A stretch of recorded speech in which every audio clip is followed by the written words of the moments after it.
से बैरून मुल्क जाने वालों का एक इशू ये सामने आता रहा है कि मुख्तलिफ एयरपोर्ट्स पर FIA की जानिब से उन्हें रोक दिया जाता है, ऑफलोड भी किया जाता है, फिर लोग शिकायत भी करते हैं, लेकिन एट द सेम टाइम उनके दस्तावेजात के मसाइल होते हैं, डॉक्यूमेंट्स के मसाइल होते हैं, लेकिन कभी कभार बज़ाहिर कोई वजह नहीं होती और फिर FIA ऐसा क्यों करती है, ये बड़ा सवाल उठता है। इस पर बड़ी बातचीत होती है और कुछ इल्ज़ामात भी लगते हैं कि प्रोफाइलिंग हो रही है। मतलब किस किस्म की प्रोफाइलिंग हो रही है, ये सारे जो सवाल है ना, उसके बाद फिर बहुत से भीख मांगने वाले, आपको पता है कि फिर वो बाहर जाते हैं पूरे अव्वल तो उनको किस तरह वीज़े मिलते हैं, किस तरह पहुंच जाते हैं, फिर वहाँ से डिपोर्ट होते हैं। There is a lot of thing going on.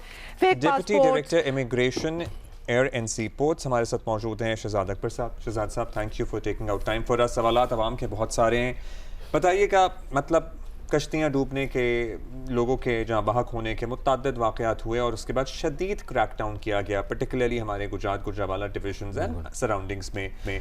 उसके बाद से अब ये डंकी लगाने वालों की या जो रूट्स वो इस्तेमाल कर रहे थे, कितने फ़ीसद कमी देखी गई है? And are there still routes which are being used for this purpose? अच्छा अब्दुल्ला भाई, इसमें होता ये है कि जब हम किसी भी रूट पे क्रैकडाउन करते हैं तो फिर ऑल्टरनेटिव रूट्स, क्योंकि मार्केट ने तो अपना काम करना है, वो ऑल्टरनेटिव रूट्स को नए नए रूट्स जो है ना वो आते रहते हैं हमारे सामने। फॉर एग्जांपल आजकल ये काम हुआ है, पहले हमारे पास जो फाइनल डेस्टिनेशन है ना वो बड़ी इंपॉर्टेंट होती थी।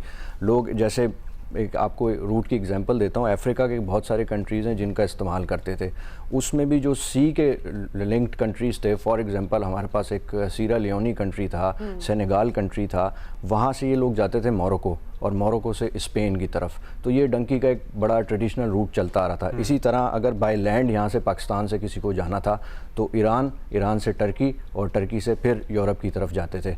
अभी आजकल ट्रांजिट रूट्स बड़े इंपॉर्टेंट हो गए हैं, जिसमें दो रूट्स का मैं जिक्र करूंगा। जैसे अज़रबैजान है, वहाँ पे लोग जाते हैं और वहाँ से रोमानिया या फिर रशिया की तरफ जाके फिर यूरोप की तरफ जाते हैं। एक और तरीका अब शुरू कर दिया जब हमने सख्ती बहुत ज़्यादा की है, क्योंकि उम्रे पे हम लोगों को इतना ज़्यादा रोक नहीं सकते, आपको इंटेंशन नहीं पता होती।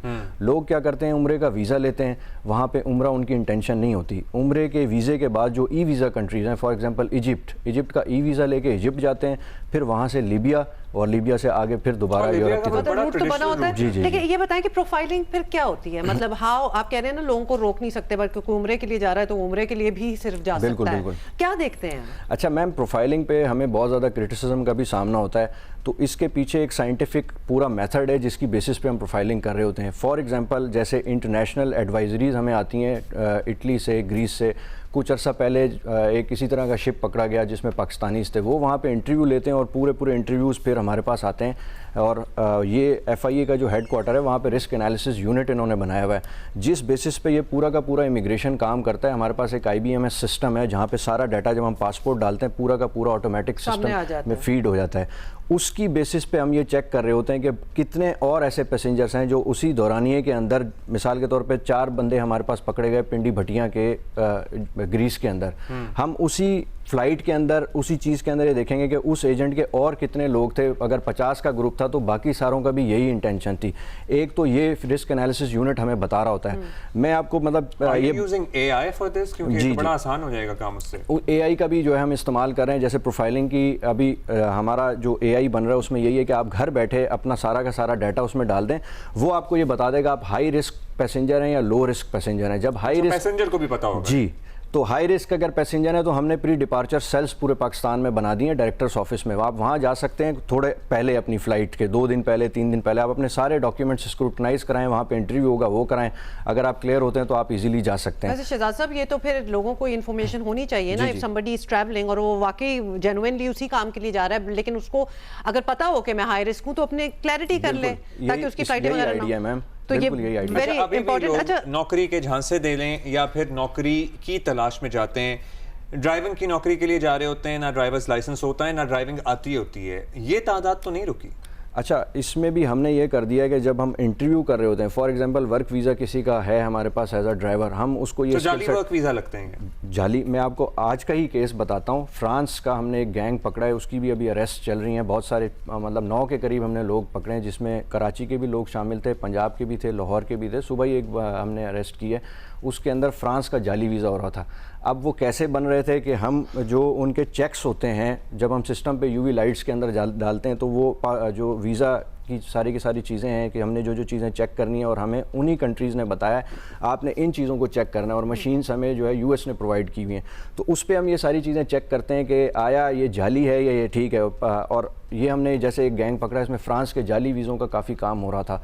तो इस तरह हम आए दिन चीज़ें पकड़ते रहते हैं जिसमें ये सारे इस तरह की चीज़ें, या और मैं आपको थोड़े दिन पहले की एग्जांपल दूं, जो हमारे पास से माजूर लोग जाते हैं बाहर मांगने, तो हमें ये होता है कि ये माजूर है और ये ठीक मांग रहे हैं। अब जब हमने उसकी इंटेरोगेशन की, पकड़ा, तो पता ये लगा कि बिटकॉइंस के अंदर भी पेमेंट्स हो रही हैं हवाला हुंडी के ज़रिए, और कनाडा के दिमाग है कि किस तरह ये लोग जा रहे हैं। तो ये हमें जो है ना बैक पे सारी चीज़ें जाके देखनी होती हैं। अब ये माजूर लोग जा रहे हैं और ये वहाँ पर जाके भीख मांग रहे होते हैं, ज़्यादातर भीख मांग रहे होते हैं। बिल्कुल, लेकिन उसके बाद जो उसका पेमेंट मैकेनिज्म है उसको समझना बड़ा ज़रूरी है। एक ऑर्गेनाइज्ड क्राइम किस तरह काम कर रहा होता है। तो ये केस के हवाले से हमने देखा कि कनाडा के अंदर इनका सरगना बैठा था और सारी हवाला हुंडी के ज़रिए कुछ पेमेंट्स हो रही थी, कुछ बिटकॉइंस में पेमेंट हो रही थी। तो फिर एज FIA हम चूँकि इमिग्रेशन पे लास्ट कॉर्नर पे बैठे हैं, इसके बाद बंदे ने फ्लाई कर जाना है, तो हमें ये देखना होता है ऑफलोडिंग का जो हमारे नज़र में पहली चीज़ होती है कि ऐसा बंदा जो बाहर जाके डिपोर्ट होके वापस आ जाएगा, फिर वो पासपोर्ट रैंकिंग पे बड़ा अफेक्ट करता है। तो हम उसको यहीं पे मस्जिद नबी के बाहर बैठे होते हैं लोग, बिल्कुल। लेकिन वो देखिए a lot of the people who have been deported went on genuine visas, मतलब ये कोई फेक वीजा वगैरह नहीं होते, कैसे मिल रहे हैं उनको? अच्छा, इसके अंदर मैम हमने ये किया है कि बहुत सारे लोग हमें इस चीज़ पे क्रिटिसाइज करते हैं कि अगर अगले मुल्क ने वीज़ा दे दिया है तो आपको क्या प्रॉब्लम है? आपको क्या प्रॉब्लम है? अब उसके अंदर जैसे मैं आपको एग्जांपल दूं सिप्रस की, अब आजकल एडमिशन्स का जो है ना सीज़न है, तो लोग अप्लाई करते हैं। अब उनको जो कैटेगरी मिली है जिस वीज़ा की, वो स्टूडेंट वीज़ा है to study in the Cyprus. लोग क्या करते हैं, यहाँ से लेते हैं और वीज़ा भी उसी कैटेगरी का, लेकिन वहाँ से वो स्लिप करते हैं यूरोप की साइड पे, तो वो उनको अलाउ नहीं है। ये अंडरस्टैंड करना बड़ा ज़रूरी है। आपकी जो वीज़ा कैटेगरी है आप उसी के लिए ही वहाँ पे जाएं। अब बहुत सारे लोग जब हम यहाँ से बेचते हैं वहाँ से डिपोर्ट होकर आ जाते हैं। तो आप यहाँ बैठ के डिटरमिन नहीं कर सकते। अच्छा, इंटेंशन की मैं बात नहीं कर रहा, हमने डॉक्यूमेंट्स को देखना होता है। हमने एक्चुअली जेन्युइनली एलिजिबल स्टूडेंट भी लग रहा है कि नहीं। मैं आपको एक एग्जांपल देता हूँ। थोड़े दिन पहले एक स्टूडेंट था, उसका जब हमने लगेज चेक किया तो उसके अंदर तकरीबन 835 कैल्सीज की जो छोटी वो होती हैं वो आई। हमने जब आगे चेक किया तो यूरोप के मैप्स मिले। तो आपको कई बार लगेज से चीज़ें मिल रही होती हैं, कई बार आप डॉक्यूमेंट चेक कर रहे होते हो, उसके बाद जो ट्रांजिट डेस्टिनेशन के बाद ये कहाँ जा रहा है। मैं एक बड़ी मज़े की आपको बात बताता हूँ। हमारे पास एक पैसेंजर आया जिसने 2 बोर्डिंग पास लिए हुए थे, एक जाली था और एक असली था। अब जो एयरलाइन पे तो उसने असली बोर्डिंग पास ले गया, लेकिन हमें फाइनल डेस्टिनेशन शो कराने के लिए वो जाली उसने चीज़ दिखाई। फिर जब थोड़ी क्वेश्चनिंग की तो पीछे यही मालूम हुआ कि इसका जो अल्टीमेट मतलब इंटेंशन है वो यही है कि ये यूरोप जाके लैंड अप करेगा। तो जो वीज़ा जिस कैटेगरी का मिला है ना, आप वो करें। अभी आजकल एक बहुत बड़ा प्रॉब्लम शुरू हो गया है कि पहले तो हमारे गरीब लोग ज़्यादा डंकी या जो ऐसे इकोनॉमिक बैकग्राउंड के थे वो लगाते थे। अब एजुकेटेड क्लास बहुत ज़्यादा ख़ासतौर पे कराची की है, जो रेस्टोरेंट इंडस्ट्री है, हॉस्पिटैलिटी इंडस्ट्री है, वहाँ से लोग ऑनलाइन जॉब्स की तलाश करते हैं। पोस्ट कोविड बहुत ज़्यादा मामला शुरू हो गया है। तो उसके बाद अब उसकी वीज़ा कैटेगरी होनी चाहिए वर्क, लेकिन जो कंपनी है जो उन्हें इनवाइट करती है, सारा का सारा उनका एक्सपेंस बेयर करती है, वो वर्क वीज़ा पे उसको नहीं बुलाती, विजिट वीज़ा पे बुलाती है, क्योंकि उसकी कॉस्ट बहुत कम है। जब लोग वहाँ चले जाते हैं उनका पासपोर्ट कन्फिस्केट कर लिया जाता है और उनको कहते हैं आपका ट्रेनिंग पीरियड है 3 महीने। 3 महीने तक वो ट्रेनिंग लेता है, उसके बाद जैसे ही जॉब पे आता है तब तक उसका विजिट वीज़ा एक्सपायर हो चुका होता है।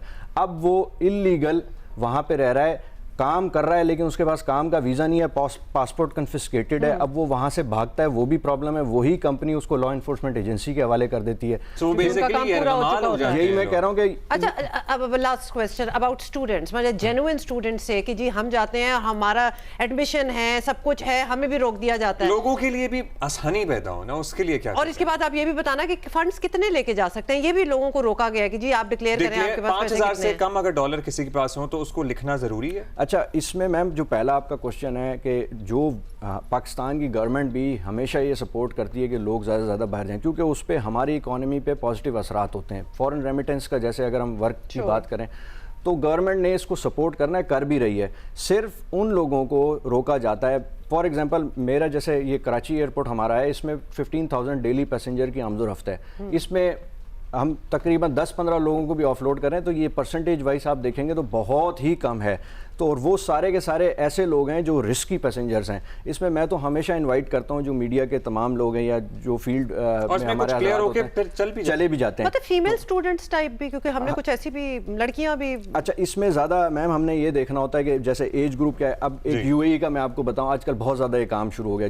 जब से रिस्ट्रिक्शन शुरू हुई है ना कि इंडिविजुअल्स को हम ये विजिट वीज़ाज नहीं देंगे, फैमिली वीज़ा जैसे ही अलाउ किया, लोग करते क्या हैं, फैमिली वीज़ा ले लिया फैमिली शो करा के, उसके बाद वो उसको जालसाजी करके हमारे पास जब शो करते हैं, क्योंकि इंडिविजुअल ने जाना होता है, यहाँ से निकलना होता है, फैमिली वीज़ा पे अपने फैमिली लेके जानी है, तो वो उसको चेंज करते हैं, विजिट वीज़ा हमें शो कराते हैं, फिर जब वहाँ जाते हैं डिपोर्ट होके, क्योंकि उनके पास तो सिस्टम के अंदर सारी चीज़ें मौजूद हैं। लोगों को ये अंडरस्टैंडिंग नहीं होती। अब जैसे फीमेल्स हैं बहुत ज़्यादा, उसमें भी ये हमने ये देखा है कि एज इंडिविजुअल यहाँ से चले गए, वहाँ जाके पता लगा तो एज ए फैमिली इन्होंने ट्रैवल करना था, फिर वहाँ से डिपोर्ट होकर वापस आ गए। तो इस तरह के बहुत ज़्यादा मसाइल होते हैं और हमेशा इसको बड़ी स्क्रूटनाइज करके चेक किया जाता है। बहुत शुक्रिया शहजाद साहब, हमारे पास बहुत से हैं।